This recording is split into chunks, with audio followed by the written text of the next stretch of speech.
teew ci rencontre bi yëpp di ko commencé ci militant wu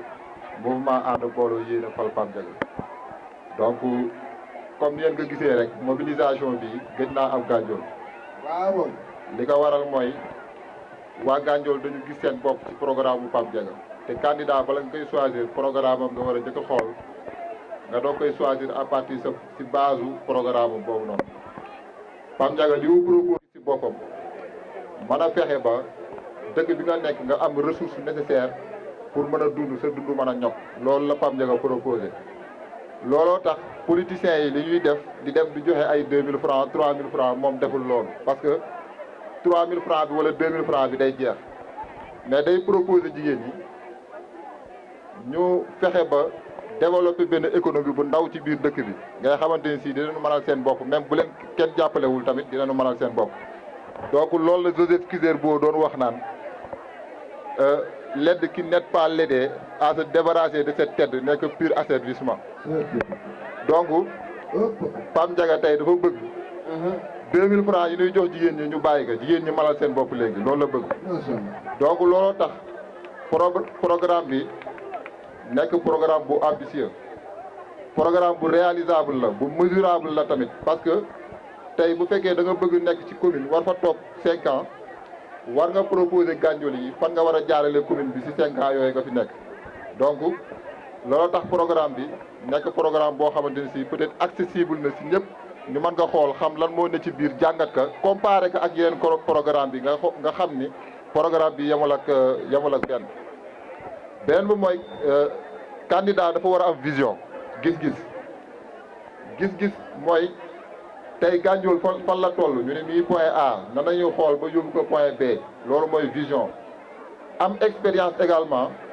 ci wàllu gestion maanaam nan nañuy yoree mbir moom daf ko am dafa am expérience boobu noonu donc tey buñ ko falee ci kaw commune bu Ndiabène Gandiol jarul ñu koy defal formation pour xool nan lay yoree commune bi parce que xam na ko ba pare il a déjà créé son propre entreprise boo xamante ni si il emploie des jeunes ñuy liggéeyee ci moom di am teraanga ci moom di yóbbu seen kër donc tey kenn mënul jàngal kooku nan lay defee gestion kon am na expérience am na vision mais également xam na nan la collectivité locale di doxee beneen bi mooy programme bi sama professeur Moussa Ndiaye wax na ko léegi communes yi dañoo dépassé lu ñuy wooyee développement économique local mooy ñu fexe ba am accès aux services sociaux de base maanaam affaire courant ndox loolu communes yi léegi dépassé na ko Gandiol rek moo ci toll ndax Gandiol xëy na ñi ko yoroon amuñu gis-gis boo xamante ni mën nañu fexe ba yi nga xamante ni si mënul ñàkk ci dundu nit ñu am ko tey nag am na communes yu bëri yoo xamante ni Sénégal weesu nañu loolu moo tax Pape li mu proposé mooy développement économique local ñu fexe ba valoriser les ressources yu ñu disposé fii au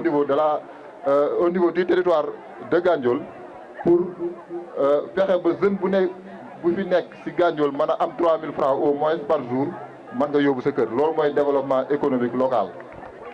donc loolu moo tax ci programme bi soo ko liiree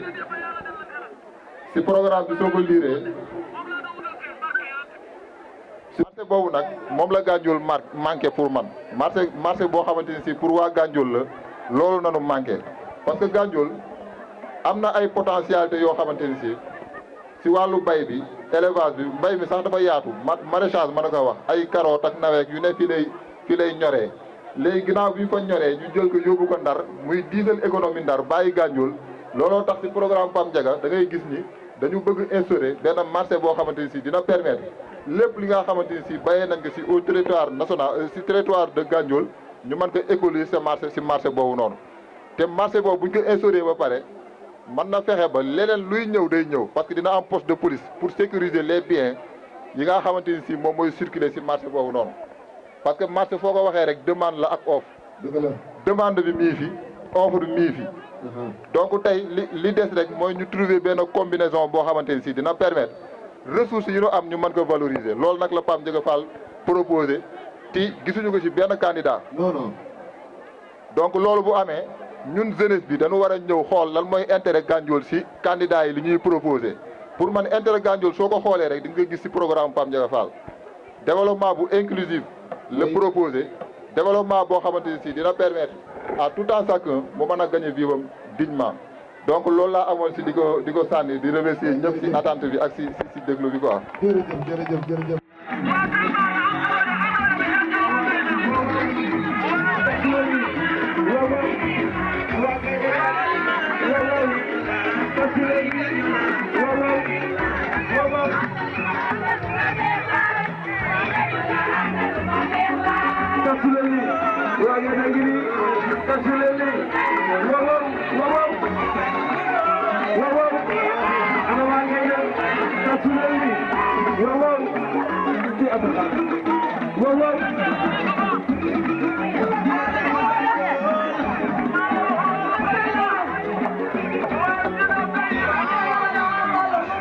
ñaari waajur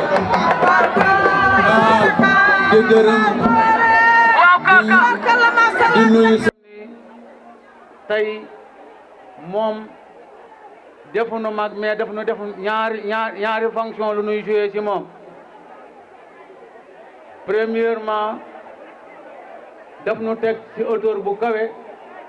mu di sëriñ deuxièmement nu di najaayam troisièmement nu di magam di ko sant di sant ngay na gee nu jóge ak population ba nga xam ne moom la ñu àndal nu jóge ngay na di sant Jëlla Mbaam doon Baaba Jeey Gémbëng ak Kër Barka sunu jigéen bee soxna Mariam di ñaan yàlla Papa Ndiaga Fall dimbali bi nga xam ne moom lay dimbali population bi di ko dimbali góor ñi di ko dimbali jigéen ñi mooy dimbali góor ñi ndax denrées alimentaires yi nga xam ne moom la créé xalaat ka ba génne ka teg ko ci loxo jigéen ñi tey dimbal boobu boroom kër yu góor yi la dimbali kon non ko see sant di ko gërëm di ñaanal Papa Ndiaga le 23 janvier 2022 nu gunge ko mu toog ci fauteuil maire ba gunge ko ba mu toog ci fauteuil ci barke Xaadima Rasul borom illa ya xaadalaawu ma lam yakuni wala yakunu abadan li mulkini illa ya xaadalaawu ma lam yakuni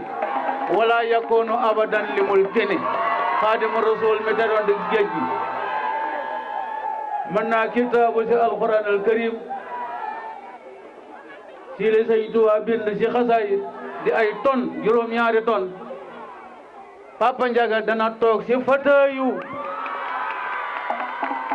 fauteuil mairie ba ci doore Xaadima barke Sëñ Fallu di sant ñëpp di gërëm ñëpp soxna yaa nga nee toog soxna Alima mi ngi nii danaa ko jox dana jël parole soxna Kumba ngi toog ak ñoom Astu Gay ak sama doomi najaay yi fi ne ak waa Gémbëng ñoom ñëpp ñoo ngi toog kon nag di ñaan yàlla rek Papa Ndiaga li mu bëgg yàlla miy joxe ti di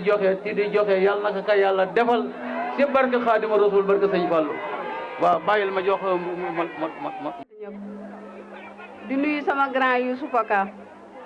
bu ma taxawee fii tey di wax yàlla ak moom la di gërëm Pam Ndiaga Fall nee naa benn waañ wéetatul te li tax waañu wéetatul à cause de moom la mi ngi def ci ñun lu baax a baax ñu koy sant di ko gërëm di ko ñaanal yàlla li mu bëgg yàlla na ko yàlla defal muy keroog bis ba le 23 janvier su boobaa ci la ñuy gis ndam bu boobaa ci la ñuy gis ndam ci kàttan yàlla ak yërmandeem yàlla nañu ko yàlla defal ci barke Cheikhul Khadim jërëjëf waay. Diarra Sarr ak Nafi Diop di gërëm waa Jëlëk ñoom ñëw nañu sax. macha allah ñëw nañu ni ñu war a ñëwee. donc dañuy enchaîner directement jox kaddu gi Djibril Mbengue bu Kalassane ginnaaw moom waa Gantour lañ jox kaddu gi encore mu nekk Souleymane Gueye donc Djibril Mbengue bu Kalassane